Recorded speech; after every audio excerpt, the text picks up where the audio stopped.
3:47 de la madrugada. Silencio absoluto bajo una residencia privada en Houston. El radar de penetración terrestre no marcó roca, no marcó tubería, marcó un espacio. 11 pies bajo tierra, concreto reforzado, sistema de ventilación, una puerta con bisagras recién lubricadas. Directamente debajo de la bodega privada de vinos de una jueza federal en funciones. Cuando la agente especial Daro Conquo susurró por radio: ¡Lo tenemos! Nadie imaginaba que esa puerta no solo cerraría una investigación de 14 meses, sino que abriría una verdad que cambiaría todo lo que se creía sobre quién protegía al cártel de Sinaloa en el sureste de Texas. Pero para entender cómo llegaron ahí, tenemos que retroceder. Y lo que inició esta historia no fue un operativo espectacular.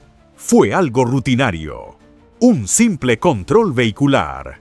¿Puede una parada de tráfico accidental destapar el mayor caso de corrupción judicial en la historia del estado? 11 de la noche. El puerto industrial parecía operar como cualquier otra jornada. Grúas moviéndose en la distancia. Luces anaranjadas reflejándose sobre el asfalto húmedo. Camiones entrando y saliendo sin levantar sospechas. Pero 3 unidades refrigeradas avanzaban demasiado coordinadas, demasiado limpias, demasiado perfectas. No era solo que viajaran en caravana, era la precisión de su movimiento, sin detenciones innecesarias, sin inspecciones aleatorias, sin errores humanos. Los documentos que portaban parecían auténticos a simple vista. Permisos agrícolas, certificados sanitarios, sellos oficiales. Pero los agentes que revisaron las grabaciones notaron algo que nadie más habría visto. Los camiones cruzaron un punto de control minutos antes de la franja habitual. No es un detalle que llame la atención en el momento. Pero en inteligencia, los minutos lo son todo. Ese adelanto sugería una sola cosa. Alguien sabía exactamente cuándo mirarían hacia otro lado. 48 horas después, los analistas comenzaron a unir piezas, rutas repetidas, horarios que coincidían con cambios de turno estratégicos, condados distintos, pero el mismo patrón invisible. Durante meses, toneladas de sustancias ilícitas habían cruzado ese corredor sin fricción, como si el sistema mismo estuviera diseñado para permitirlo. No era suerte, no era descuido, era ingeniería logística con respaldo institucional. Y entonces apareció la carpeta cifrada. Un solo nombre: Blueprint. No contenía simples registros de transporte, era un manual estructural, diagramas de rutas seguras, contactos internos clasificados por nivel de acceso, ventanas de vulnerabilidad del sistema judicial. Era la evidencia de que alguien no solo facilitaba el movimiento, lo había diseñado desde adentro. Cuando descubrieron que uno de los dispositivos interceptados estaba vinculado a una cuenta oficial del gobierno federal, el caso dejó de ser operativo y se volvió político. La pregunta dejó de ser si existía corrupción. La pregunta pasó a ser más inquietante. ¿Quién tenía suficiente autoridad para borrar órdenes judiciales, desactivar investigaciones y garantizar que esos camiones nunca fueran detenidos? Y si ese nivel de poder ya estaba comprometido, ¿cuántos más sabían y eligieron guardar silencio? 4:17 de la mañana. La ciudad aún dormía. La niebla baja cubría los accesos industriales y las zonas residenciales exclusivas por igual. En cuestión de segundos, 6 puntos distintos del mapa fueron activados al mismo tiempo. No hubo cuenta regresiva pública. No hubo advertencia. solo puertas derribadas en sincronía y equipos avanzando con precisión quirúrgica. Los primeros en entrar lo describieron después como una escena diseñada para confundir. En un almacén que oficialmente funcionaba como centro de almacenamiento en frío, las cámaras mostraban estanterías ordenadas, cajas etiquetadas, un negocio aparentemente legítimo. Pero detrás de esas paredes había otra estructura: compartimentos ocultos, inventarios paralelos, sistemas de vigilancia propios. No era improvisación. Era una operación con disciplina y planificación de alto nivel. En otra ubicación, un taller mecánico había sido transformado en un centro digital.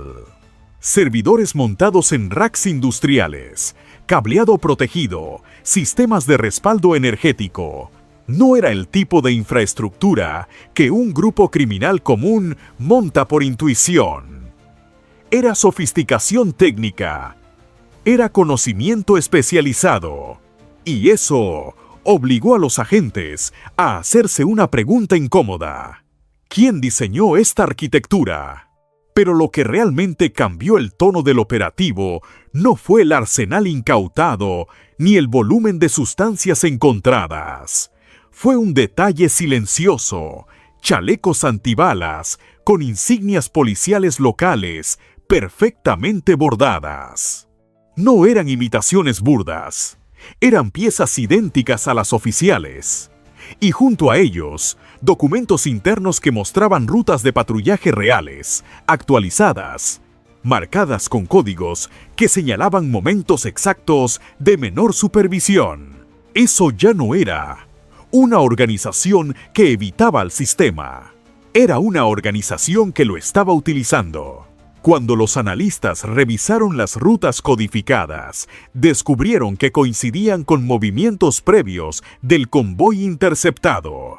Cada trayecto había sido calculado para atravesar zonas transparentes, zonas donde la presencia oficial existía, pero estaba estratégicamente ausente.